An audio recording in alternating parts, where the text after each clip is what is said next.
罢免案要进入第3阶段的投票，北检侦办罢免5事姚5派1个联署造假案，检方起诉国民党部主委黄如金如等5个人。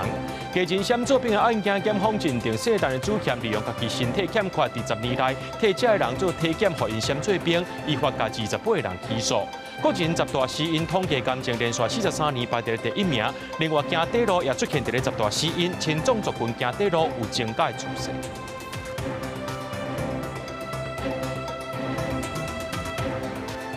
各位观众朋友，大家好，欢迎收看6月16日新闻，我是嘉豪。讲到这总统府呢，规划伫咧6月18日要邀请到在野党的领袖进行国安简报，这赖总统会专程参与。不过这南北两党认为讲安尼先做是有阴谋的，而且这朝野领袖希望讲这对战的诉求呢，这执政党就要受因重视。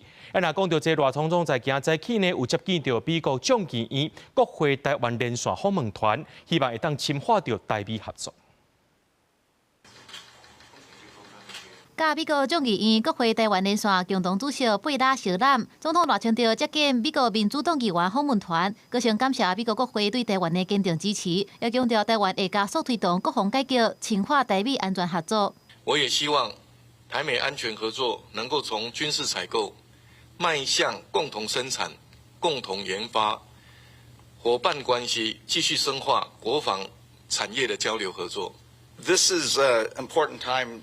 Not just for the United States and Taiwan relationship, but all relationships around the world. When we look at conflict in Europe, conflict in the Middle East, it is incumbent upon democracies to hold the peace in Asia. 赖总统18日邀请在野的领袖进行国安简报，民众党16出面说明讲，强调15下晡总统府秘书长潘明安卡来沟通，但是府方规划头前的总统接见，敢若赖清德总统致辞，后壁的国安全部甲综合讨论的阶段拢是关门，认为甲进前赖总统宣誓的坦白真诚交换意见有争差。那如果会面又没有机会促成正向的交流，那是不是只剩下政治的算计跟角力？赖总统应该也要充分去尊重在野党的主席，要不要来参加？那我们当然是尊重，不要去一场鸿门宴呢，最后还惹了一身腥。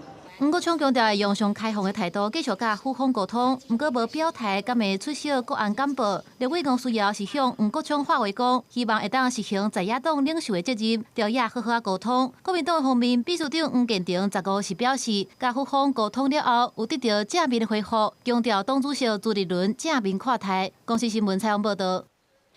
针对着这监察院废除的议题，国民党立委王宏维、徐卡新提出着修正监察院组织法，甲一寡做监委的条件汰掉，也讲到这做监委的人呢，这10年来袂当参加政治活动。不过监察院是认为会限制着总统的提名权，一那立院是认为讲这是一种政治报复。废除监察院，民进党不要骗。整日监察院连续发生公务车使用的争议，民众党16带队到监察院大门抗议，佮压出监委天秋锦5月放弃到还未到下班的时间，就已经坐公务车到台北转运站。这是副议长李鸿钧捌表态会全面检讨制度，佮移送纪律委员会。今嘛各方积极进度上班。我们现在所有院内的事情都由副院长回应。有关于纪律委员会的部分呢，因为依照他的设置办法跟他的任务，原则上它不是一个定期会。开会没有？他会根据相关的议案跟委员的时间跟。所以他开会没有？目前还没有。民众党团但出废除监察院的修宪提案。有过20个提案成立修宪委员会，国民党立委徐卡新、王宏维也针对监察院组织法提出修正，包括删除捌担任立委1任以上，也是直辖市议员2任以上资格限制，加删除有政治经验等条件，佮增加10年来有家己政党也是参与任何政治活动者，被当作监察委员，和监察院认为恐惊会限缩总统提名权。这些年运作下来，大家都可以看得到，其实它就是配合政府。那其他条款也都还存在，而且其他条款的范围也很广啊。我不相信总统从这些几千万人里面却找不到那个适合的人选，一定要从政客里面去挑选嘛。过去国民党是奉行五权宪法的。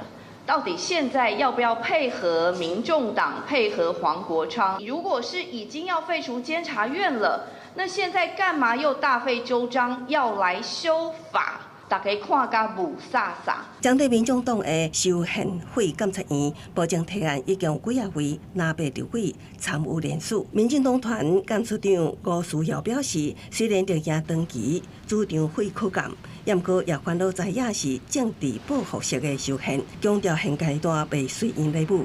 公视新闻采访报道。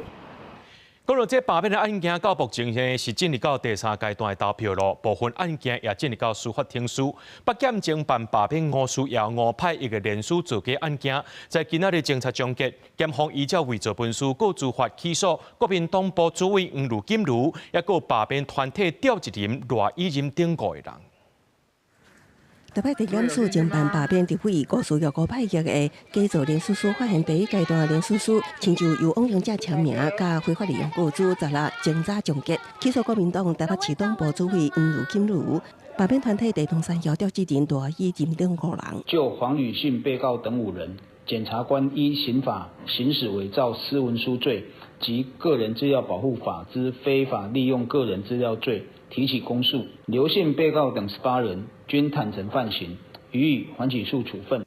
警方今年3月接到告发，4月敲查约谈高尚阿禁见黄如金如、曹文金、姚富文核准，在这3个人也依新北县同款伫台北市罢免拿回齐卡新霸团3度恶心，定力指控广告扛棒，互齐卡新扛起来。不过齐卡新提出合约澄清，强调家己外才是甲处处广告公司3方签约的扛棒，因为互霸团无赖伤害名誉，北市监管处也伫10日进行抗验。反罢免的张贴广告并未遮蔽窗户，而且广告物设置人已经在今天上午向监管处提出挂号申请。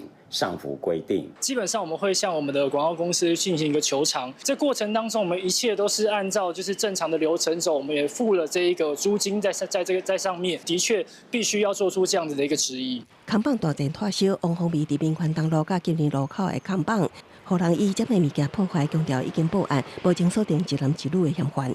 合法合规的广告，竟然也会被霸团、青鸟、侧翼等相关人士恶意破坏，这真的是民主最坏的示范。我们呼吁你，就是请你正式的去报案、去提告，找出到底是谁，有1分就说1分，没有的话千万不要再造谣。为了反对罢免，南北10日伫新竹市进行3港活动，不过新竹市政府伫官网直播，这期违反行政中立，市府事后回释咧，澄清是活动厂商操作无细腻，第一时间将之直播退图大文。新竹乡巴发言人林志杰表示，已经截图所证，会检举告发市府行政疏失甲刑事违法。公视新闻采访报道。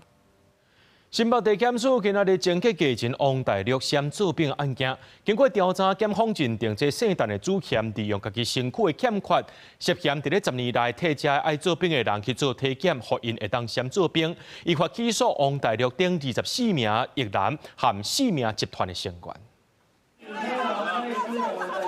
伫碰西无啊，乌石翠庵台北车站集合艺人王大陆，伫今年3月互检警查出闪朋友失败，伫乌台北市社会局社工科做替代役，共案牵连的阁有1位。你花了多少钱赏金？包含歌手陈零九、模范棒棒糖的艺人威廉、李川、戴金，special 侦团员体地等等有24位艺人名人的闪朋友集团引起社会关注。10日检方宣布侦查终结，起诉28人。陈姓被告等27人均涉犯妨害兵役治罪条例之10男子以不法方式变更体位，避免征兵及刑法之使公务员登载不实文书等罪嫌。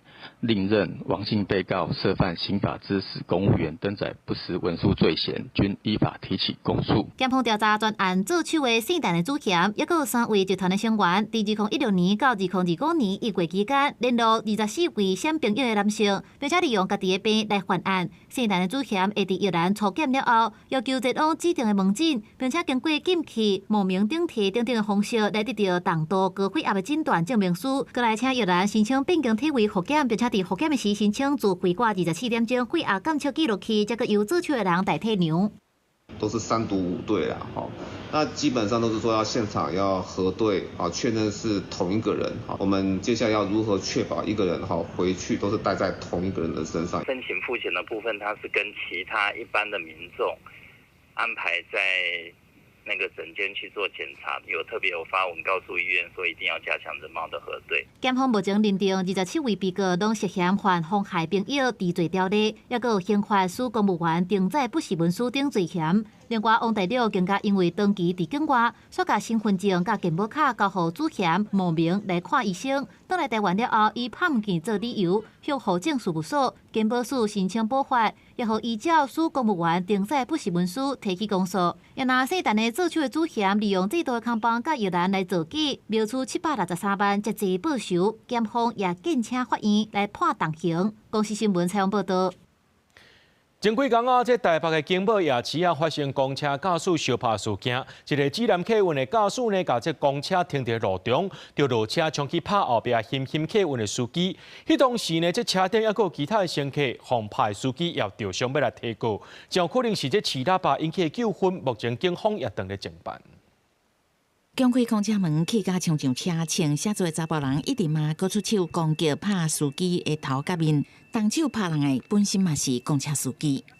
是不满按喇叭，是不是？是觉得按喇叭就针对你，还是说有什么载客的问题？记者问伊拢不爱讲，涉案的50岁司机是伫指南客运任职，停等红灯的时阵走落车拍被害司机，专案的导火线都是这件代志。好拍的险客运驾驶开伫拍人司机后壁，真热解气喇叭是甲骑机车人提醒，却叫误会是伫甲扒。嫌犯辩解讲，甲对方有竞争的关系，路线真济公路，认为对方以为抢人客，唔知骑喇叭。第一时间上去的时候，我们驾驶有请乘客帮忙报警，但是乘客。因为在后头听不清楚，那后来我们驾驶哥把门打开，让乘客协助说能够下去帮忙报警。然后6、7个乘客啦都没报警。冲突是伫台北市景美夜市边发生的，则是暗时9点外，司机向拍人，车顶真侪乘客行甲紧落车，无辜妨拍驾驶头嘛真侪所在受伤，出现头痕，即晚已经提告伤害。本案适涉刑法第277条伤害罪及道交条例第55条。违规临时停车，出手性平驾驶，毋若涉嫌伤害罪，佮甲车停伫路中央，佮收一张红单。所属的客运业者马上要求伊暂停开车。目前驾驶已经是暂停派车，一直有在跟对方联系，然后也有过去质疑。一时失去理智，对于同行军头某小款台，为内部定处行政处罚，佮有刑事责任，即马拢爱一项一项面对。记者综合报道。昨下晡，伫屏东枋寮海边啊，有7个少年人去耍水，说负责海泳假期，其中有一个少年呢，是到今仔早起7点外，在一个渔港灯塔边啊找到人，找到时阵已经无开啊。救援人员伫无人机的画面当中发现有人的形影，因随甲船驶过斗救人。看到是家己的囡仔，毋过已经无喘气啊，家属哭甲真伤心。最后一个19岁高中生透早7点20分，互救援人员发现，7个少年仔总算是拢上岸。15号下晡3点左右，有民众发现枋寮渔港有人落海，随敲电话通报，有7名少年仔伫咧耍水时，互海涌抢去，岸边有民众随跳落去救人。是旁边的民众与钓客在喊救命、救人这样子。我们才看到，就是我跟另外一个学长就下去救，有1、2个是已经昏迷的状态，就是飘在水上啊，其他就是那种无力，有点想挣扎，然后又没有力气那一种的。这7名高中生有的住伫枋寮乡、甲春日乡，小约去渔港边仔耍水，煞想袂到一船倒流，甲因加入去海里，加载海巡的船先救起来5个，一个家己收回来。这个姓黄的少年仔一直到早起较好找到，家属等到的依然是不幸的消息。7名少年仔耍水的所在边仔就有新养会，会员嘛表示一定会早铺帮，才会识别，才会落海收水。伊会倒拖楼啦，风台弄伫海南倒，伊倒有无？会应搁倒一转来，是倒大应安尼啦。海巡署嘛讲，最近屏东的天气无稳定，海涌变化大，不时就有大涌倒流，足危险。民众挖近海边啊，一定要注意安全。记者柯炳哲，屏东报道。讲到最近才发生这毒水意外，随时上这国海院伫咧2023年年底有开发过 Ocean 的 App， 甲这海洋大社专做订号，互民众会当去判断讲，敢会当落去海里面生水。不过民众却是无啥了解，也无啥人伫咧使用这个 App。 海巡人员坐船出海持续搜救，屏东邦寮15有7个学生囡仔去海边啊耍水时阵去海流拖去，4连1个人找到的时阵已经不幸死亡。这阵啊，台湾沿海事故真多，拢是因为看唔到，也是无熟悉当地海况，去水都市，也是去海流拖出去。你真的如果要下去玩水的话，你下去感觉那个浪会拖。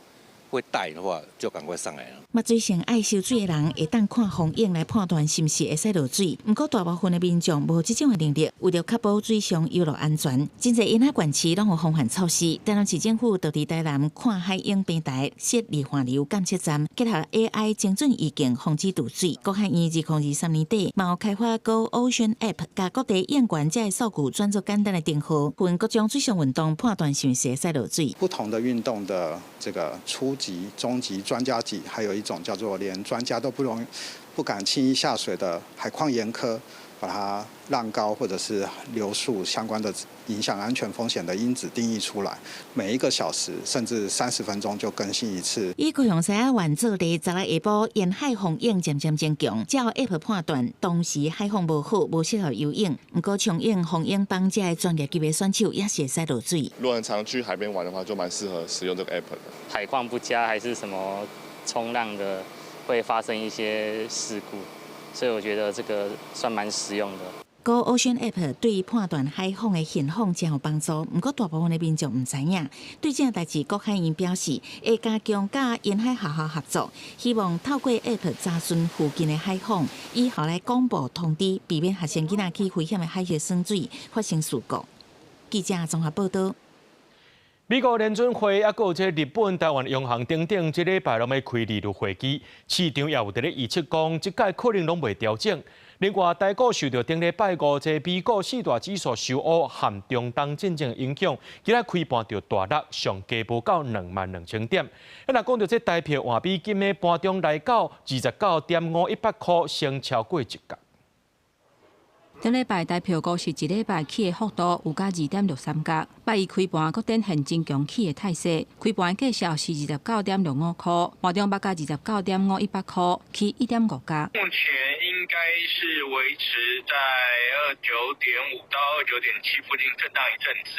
那这个多久呢？就要看接下来，例如说美元能不能反弹，或者是台股能不能够续攻。甲会期动能转强来比，10月台股受到顶礼拜美股收盘4大指数收乌的拖累，加上中东战事加悬，开价走价，盘中上价捌落破22000点。宽达股台积电开出平盘1030块，上价有甲1015块，落15块。虽然是稍微受到拖累，但是整个来看的话，台股的基本面非常的强劲。台股呢又是这个 AI 供应链的一个重心，未来呢，我想在这个等市场消化了这个以伊战争之后呢，台股还是有机会向上做一个攻。这礼拜金融市场观察的重点，除了台股敢经会调，还佫有新台票敢会起超过29.5块。包括美国联准会、甲日本、甲台湾的中央银行，拢要伫这礼拜开利率决策会议，考虑美中关税节，还佫有以哈冲突扩大到伊朗。市场暗算3大中央银行可能会维持目前的利率未调整。美国联准会跟我们的央行都不会有任何动作才对。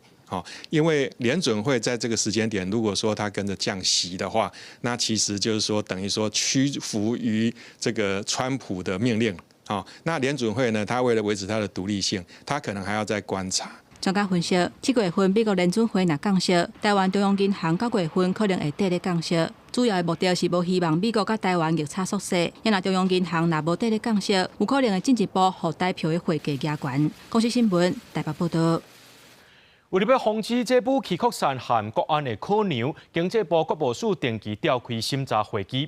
根据这部一法第13条，会去更新战略性高科技货品出口管理名单。这6月初10上届新的名单呢，甲中国、罗西亚、巴基斯坦，甚至是伊朗等等，牵涉到武力活动等601个实体拢列在内面。这届也包含中国的华为和中芯国际。台湾电子业技术领先全球，真侪产品也以外销为主。不过，为着预防武器摊开等国安的考虑，经济部贸易署对2021年开始订正约性高科技废品出口实体管理名单，新查特定废品出口地点甲用途。因6月初早上新的版本，新增加中国、罗西亚、巴基斯坦、伊朗、缅甸等等，看连武器摊开等601个实体，更加华为甲中芯国际拢列入去内底。在2019年的时候，华为光是在台湾1年的采购量就达到2000亿台币。那当然这几年，我认为呢，应该已经降到了数十亿台币。当然一定会造成一定的冲击，尤其呢，那个台商担任华为跟中芯国际的供应链，光是上市柜公司就有超过30家以上。2024年，加拿大科技公司就捌拆开华为 AI 处理器，发现技术使用台积电的7奈米晶片。此当时台积电就通知对中国晶片设计公司出货。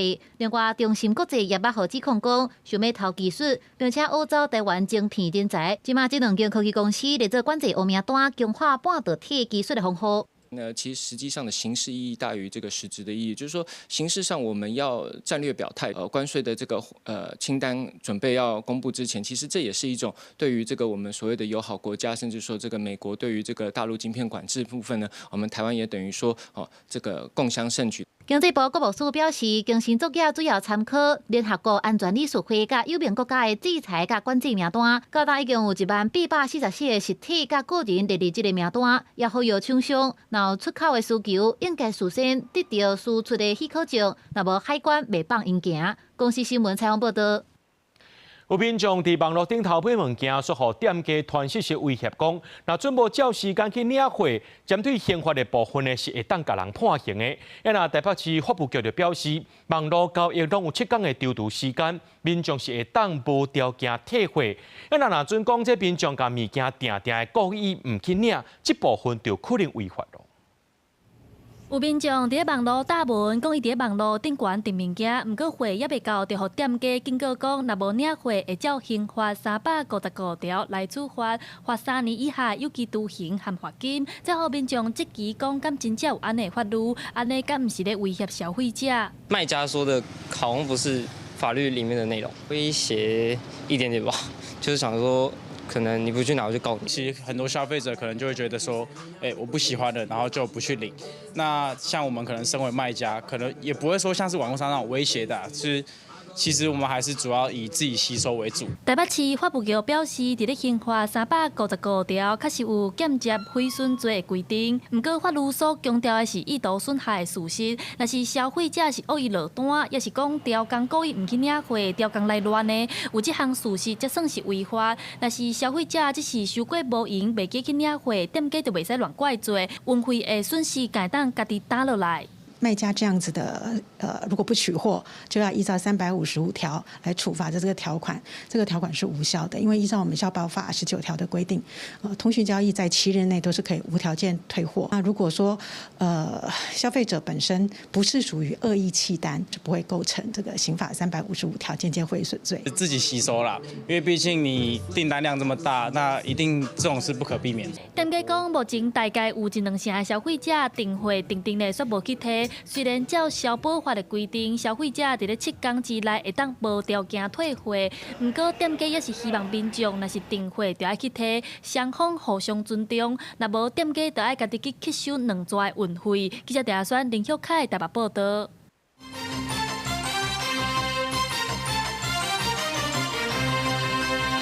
卫福部公布去年台湾民众10大死亡原因的统计，这癌症连续43年排伫咧第1名。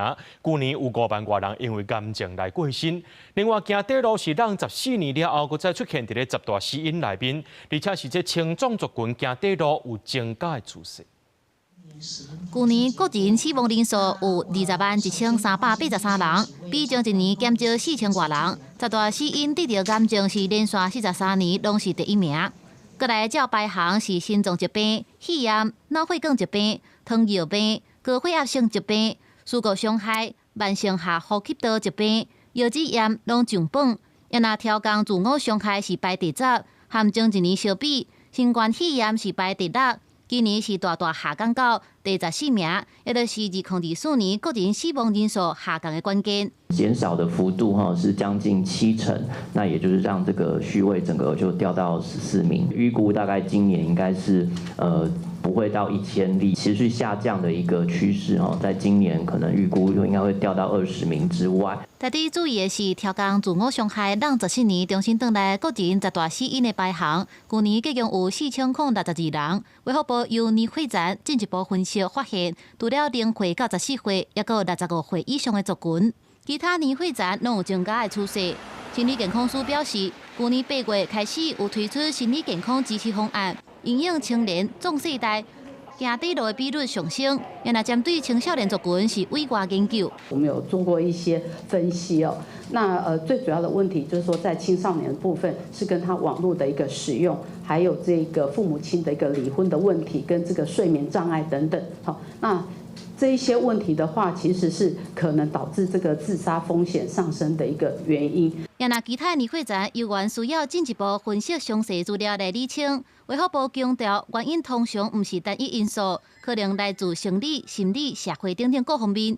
未来会继续跨部会合作。卫福部也有设24点钟的安心专线，1925，让民众会当就心理压力还是情绪的困扰随时咨询。公司新闻采访报道。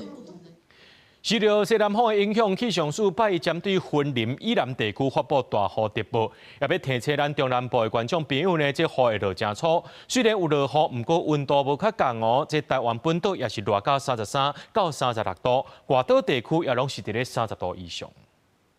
8日透早，中华的民众骑奥多摆穿雨满出门，受到西南风的影响，气象署伫咧透早直刷针对中华、云林、嘉义、台南、高雄和屏东地区发布大雨特报，而且佫特别提醒中南部的民众要留意强阵风和淡雷公的情形。从累积雨量方面呢，可以看到，其实对流从沿海移入，所以沿海到内陆的这一带降雨是有这样子在沿海比较偏多，往内陆逐渐的减弱的情形。那这样子伴随着短延时强降雨，其实移入的对流呢，都有来到时雨量40-50毫米左右。尤其今天清晨在云林这一带的时雨量最大来到70毫米以上，是相当显著的短延时强降雨。气象署表示，中南部地区虽然因为落雨有小可降温，不过温度也是真高，伫咧33度至35度之间。北部和东半部的高温伫咧34度至36度，尤其是华东地区受到火烧风的影响，温度会更较高，恐惊会造成农损。在花莲、台东，今天的气温上面高温可以来到34到36度左右，尤其焚风的部分可能也会有36度以上的极端高温发生。至于在西半部宜兰，大约在33到35度，澎金马是30到31度左右的气温。也那未来一礼拜降雨风台形成，气象署表示，目前西北太平洋暂时无低压撩动的情形，要形成风台的几率并无高，不过也是爱观察。记者陈选林秀凯台北报道。伫咧台中西区一间宠物店，有3位离职员工指控讲，这头家会虐待动物，佮再要求员工爱甲这狗仔注射。店才开2个月过尔，已经有10多只的狗仔囝死去，而且这尸体拢是当作粪扫拼掉。而且这离职员工也指控这个头家会甲因性骚扰，因要去报案咯。即马东方处当咧调查。狗仔破病啊，替伊注射，毋是专业的兽医师，是无证照的宠物店员工的朋友。另外，员工也讲，若阵狗仔不幸过往，就直接拼伫外口，当作是粪扫现蛋上。尿布垫把它包起来，然后狗狗的脚里面放几张，就是几叠金纸，这样放在里面，然后绑起来，绑得很密封，然后再把它丢进去，之后后面再拿一些垃圾把它盖住。台中西区这间宠物店有3位离职员工出面指控，讲这店家业者可能对狗仔有不当对待，若久在无注下边的狗仔互相接触，造成病毒感染，也真侪届要求员工爱替狗仔注射，甚至有拍狗仔情形，害狗仔唔有寄生虫或者是传染病。开店2个月过，有14只狗仔死亡，连健康检查报告也是业者家己填填的。我们是全部都没有兽医证，包括老板自己应该也是没有，但是他还是选择这样做，然后导致有很多狗狗死掉，然后店里面也有非常多的病毒，就是举着狗狗的脖子，然后举起来，然后往墙上撞。如查有未取得兽医师资格者，帮犬只施打针情事，将依兽医师法第30条处新台币10万元以上50万元以下罚锾。台中市动风处表示，无接受是袂当做侵入性医疗行为，会介入去了解敢有违法的证书。除了解太高的部分，3位员工佫指控讲受业者言语，还佫身躯上的性骚扰。我店里面有一只很大只的罗威纳，玩的蛮好的，就会说，哎，你是这样。然后这句话其实他讲蛮多遍。然后在车上的时候，他说要叫我开车，然后我的手握在方向盘上面，他就握着我的手，就一直握着，大概20几分钟。实际敲电话予业者无进一步回应，也那3名查甫前员工甚至还佫未成年的，拢惊到赶紧离开这个工课场所，也拢向警方报案，要用司法来讨一个公道。公司新闻综合报道。来看高雄这小港游泳池已经有40年历史啊，因为建筑不伤过旧，爬远15年，那产生着治安问题，而且真高西方塘。市政府伫咧去年甲这游泳池先囤复平，后续也要甲这边的建筑物拆掉，予停车场来使用。不过地方是真无认同，当地里长就讲，因欠缺的是里面活动中心，唔是停车场。伫高雄空中大学边啊，活体门扎起来，这块地原地是小港公立游泳池。市府去年底已经先将游泳池囤平，按算要做停车场，因为这已经爬远15档。地方反映游泳池不时落雨积水，要搬的人悬，唔有治安的问题，佫搞成网塘。市府唔望解决地方的停车需求。有伫遐做这个相关的公民参与啊，所有的民众大家拢对着停车的需求有表达，所以空中大学嘛有这个停车的需求，所以咱今仔目前的发展就是要甲改造一个停车场，目前一定伫后壁一定有整理好啊。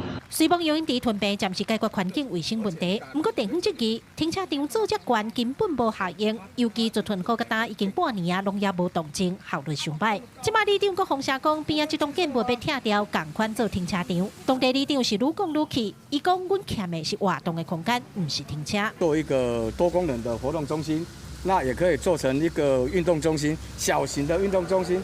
我们这边很欠缺的就是羽球场、跟篮球场、跟桌球。其他的地方都有了，只有我们这附近都没有。咱这有欠停车吗？无，这停车场足济所在拢无咧停的，嘿啦。所以唔免就对啊。唔免，这做阮的活动中心，阮大家足希望讲，互阮会当利用。文化局表示，建物经过评估已经未堪的使用，必须爱拆除。初步规划是做停车场使用，不过因为地方唔望会当有其他用途，这部分佫需要等待看局处的研议评估。记者看家做柯兆勇、高永昌报道。来看1923年起的嘉义市东门派出所，伊伫咧2010年的时阵得了做历史建筑，即马经过修复甲转型，去年启用当作是文化基地。经过1年外经营，这嘉义市政府正式伫咧这个所在成立嘉义文学馆。甲小嘉义食食文化的文学作品当作是料理。嘉义市文学馆启用的第一场展览，以文学当市场做主题，要用诗的文学作品来紹介在地的生活。日本时代开始，嘉义就做侪人伫创作诗，也是念诗，所以我感觉诗这文化伫嘉义是足兴盛，所以这个特别甲诗这主题提出来，佮甲嘉义文学馆，因为文学馆就伫东市的边啊，所以甲文学馆甲诗两个概念合作伙。这间原本是历史建筑的东门派出所，是嘉义市为日本时代到打佮保留的警察机关。嘉义市政府表示，配合文化基地计划，文学馆唔但要保存在地文学，嘛希望透过文学馆的成立来推动文学的阅读甲创作。其实咱嘉义是非常的有文学的底蕴的一个城市，所以我感觉讲嘛是。一个今年呢，建成321档的这个重要的时阵呢，咱嘛是重要的这个里程碑，甲这个东门文学馆来成立。这帮助呢，可能透过什么？透过展览，也是透过其他的公开的迄个报道，互咱的文学更加进步。这场展览当中，除了紹介嘉義在地文學發展的過程甲歷史，佮邀請真濟作家或者是詩人，用邊仔當市場做主題來創作。希望透過趣味的方式，唔但推廣文學，嘛好在地日常生活的基地，加做是未來文學發展的基地。記者林慧婷，嘉義報道。台湾一位优秀的雕刻家黄土水，伊的作品甘露水真出名。另外，也有一件叫做少女的雕像，保存伫咧台北市的太平国小，已经有100多年咯。今摆校友会和台北市的教育局等等单位做伙来推动成立太平国小博物馆。未来这个合作少女的雕像，就是镇馆之宝，希望会当传承黄土水的精神。太平博物馆很难得的结合了水稻田的生态，让绿油油的稻穗伴随少女胸像。我相信少女九子一定也会喜欢这间博物馆。台北市太平高小的学生认真小解校内的博物馆，因为未来因的顶冠之宝少女都是台湾雕刻家黄土水的雕像作品。伊伫咧日本东京美术学校毕业了后，1920年甲少女雕像关护母校大稻埕工学校，也都是今卖太平高小。这个雕像伫咧遮已经有100多年的历史，为着要就地保存，社会各界推动成立太平高小博物馆。在1920年代。台湾其实在艺术文化方面还不是非常的受到鼓励的那个年代，他一个人非常幸福的可以在国外留学，学到更多的好的美学的艺术的素养，他就希望透过他的艺术作品能够回到小学。太平高小博物馆嘛是台北市第一间校园艺术生态博物馆，以听得到读册声、闻得到稻仔香、通亲近黄土水作品为使命，和100年历史的校园通延续黄土水推动艺术教育的精神。太平高小博物馆伫咧6月10日举办开馆典礼剪彩，文化部长表示真欢喜看到文化和艺术的种子会当伫咧校园内底定根。来这边文化部大概1年了，我有2个愿望，一个就是文化扎根。文化要向下扎根，一个是建立台湾各地的文化基地，然后这里看到太平国小的博物馆，好像这2个都满足了。雕刻家黄土水1895年伫咧台北万家出世，直到35岁。今年7月初3嘛是伊130岁的诞辰。太平国小博物馆打算伫即天正式对外开放，希望透过新的展览空间，让愈侪人看到黄土水的作品，认捌这位优秀的台湾艺术家。记者卢尚珠、谢桂玲台北报道。高雄路德的北岭国小今年校内就挂牌，成做国内头一间台语实验小学。学校老师已经启用这全台语上课一学期啊。不过，就大部分学者批评讲，协助老师用台语备课书主，拢无列入去正式编制，反而会影响到学校的营属发展。那高雄的教育局就表示讲，会尽全力来辅助打造全台语的浸水式学习环境。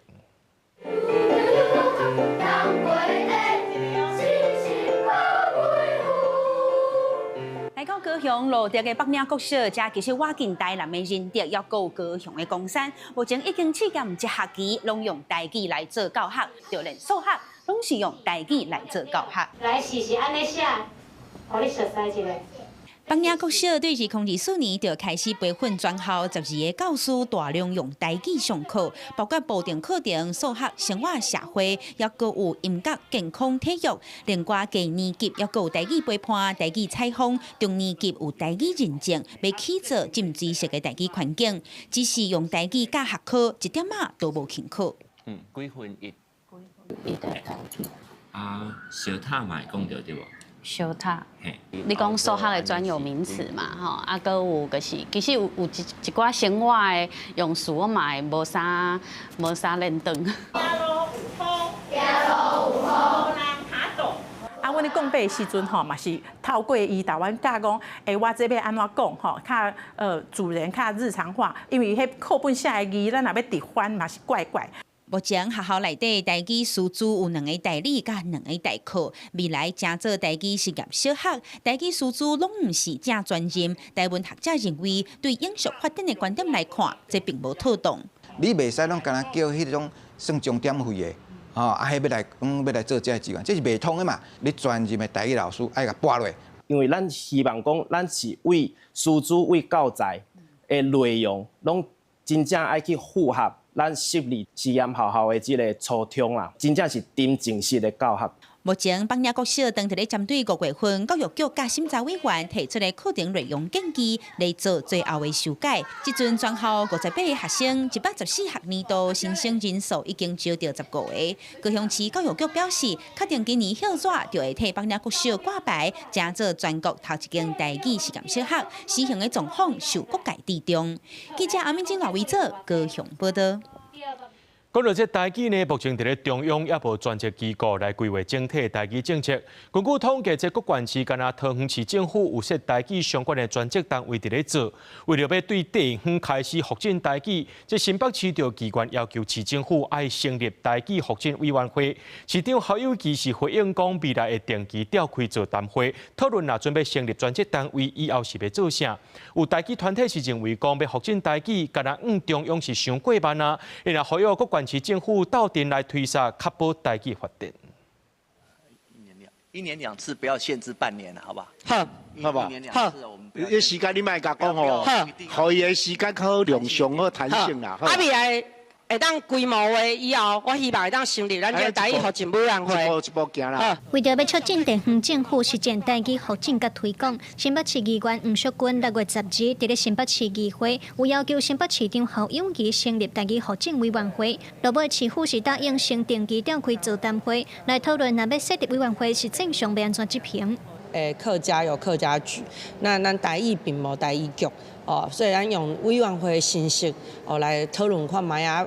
未来是讲一档会当2届做大型的一个座谈会来讨论啊，当这个模式甲成熟的时阵，咱会当个进一步来成立这个委员会。其实3月就有台语团体参新北市教育局到店来开座谈会，针对新北市的台湾台语教育提出政策建议，嘛是对座谈会来延伸讨论，希望设立地方的台语专责单位。除了推广台语应用，嘛希望通做相关研究，甲保护台语文化资产等等。台语政策推动联盟是表示，目前台北、新北也有基隆市政府针对要成立台语专责单位，拢有优先的回应。阮这个联盟有接触的是台北市、新北市，还佫有基隆市吼。啊，这三个这地方政府的议员呢，吼，拢有互阮一寡真好的回应。基隆市的有一位议员，伊嘛伫咧因的议会有甲因的市长吼提出这件代志。市长伊伫咧这个议会时阵，伊迄个时阵是讲，好啊，会使来设。根据台语政策推动联盟的统计，实际上各县市目前敢若桃园市府有设一个闽南文化科，兼咧做和台语相关的工作。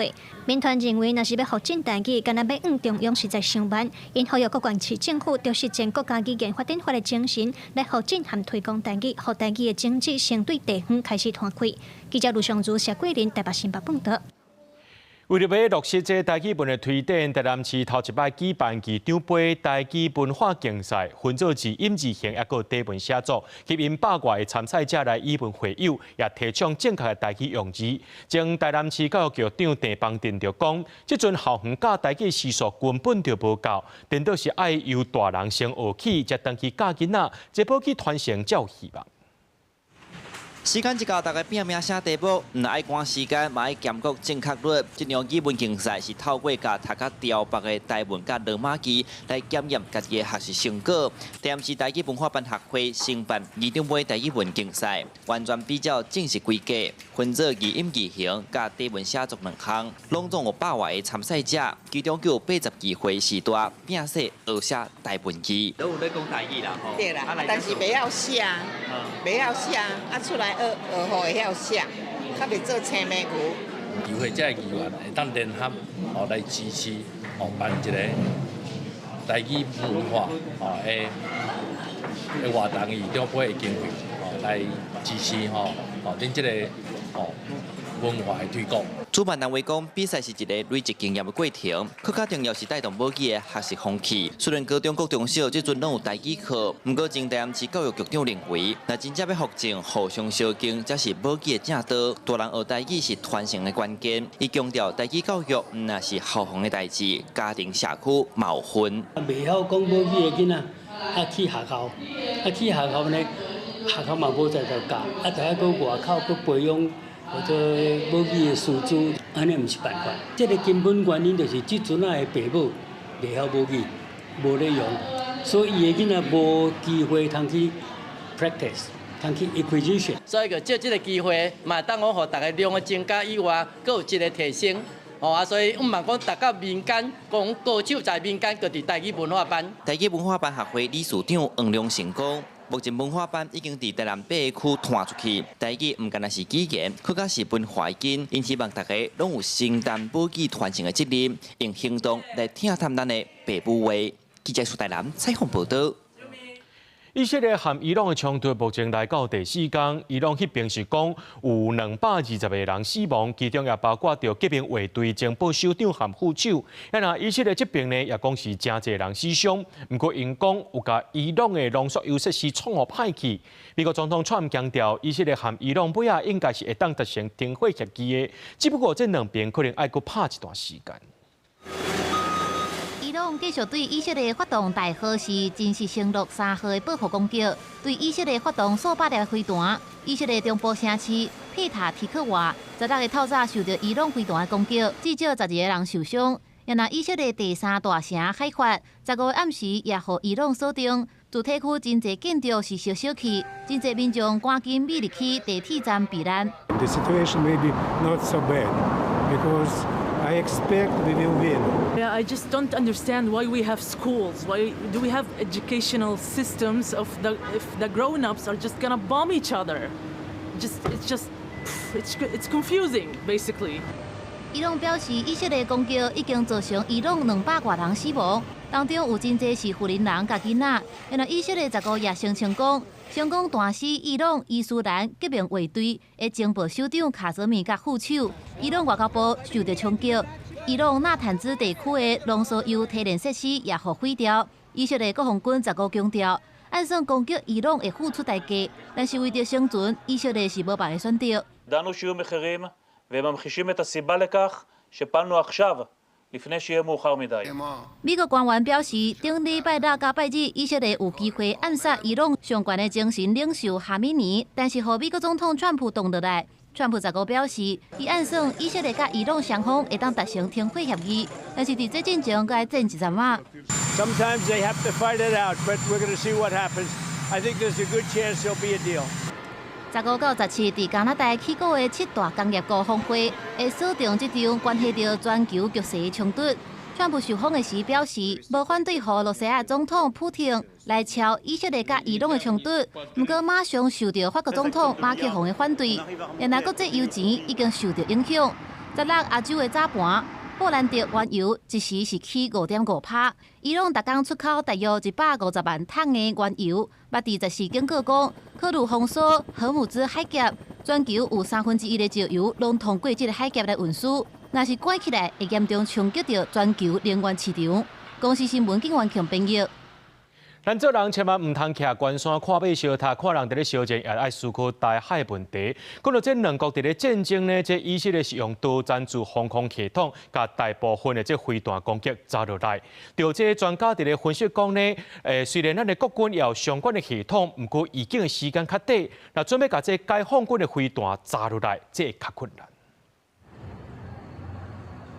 飞弹像流星雨一直伫夜空飞过，以色列甲伊朗的冲突继续升悬。伊朗部分飞弹突破以色列防空网，互伊国城市受到损害，人员伤亡。也毋过，其实以色列的导弹驻防空系统发挥作用，伊朗的飞弹威胁多数拢轰炸落来。以色列的反弹道飞弹能力的话，它主要还是在于说前面的剑2、剑3以及它大卫投石所这一类的铁穹系统，一方面尽可能压低它的价格，二方面它的主要目标就是拦截这些70公里以内呢可能不具备导引能力的便宜火箭，所以让它不会对人口稠密处进行威胁。以色列分战防区的防空系统，包括有名的铁穹系统、单位透照所甲战术反导系统，各有用途。其中战术3平系统负责顶战防区，会当炸掉政治大气张挂的远程大导飞弹；单位透照所会当有效炸了70至250公里内中战空袭目标。铁穹组了炸70公里内的低电火箭炮弹。美国伊国防空系统台湾同款也有爱国者甲共3顶导弹处防区网，也毋过专家提醒，因为台海基地底若发生冲突，有经时间更较少，相对炸掉的难度也提高。比如说像远火部队这种远程火箭弹的攻击，我们如何针对这样的武器实施所谓的侦测跟拦截？整个台湾的这个防空体系里面，它必须在做更完整的评估。因为以色列伊朗冲突还未停，能够拢关掉空袭，能够做以色列代表处15协助14位滞留以色列的咱国民众撤离。已经安全到约旦，另外有9名台湾人伫伊朗境内，相关驻外管处拢有甲因保持联系。专业协助想要离境的咱国民众，公司新闻采访报道。所观众朋友，做伙来看明仔载天气。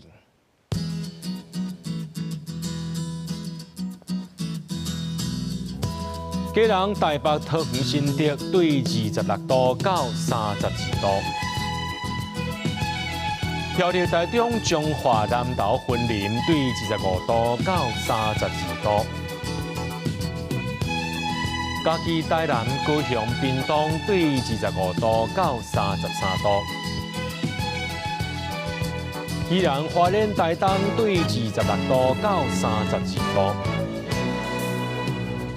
平湖、金门、马祖对26度到30度。一个未来3天的气象。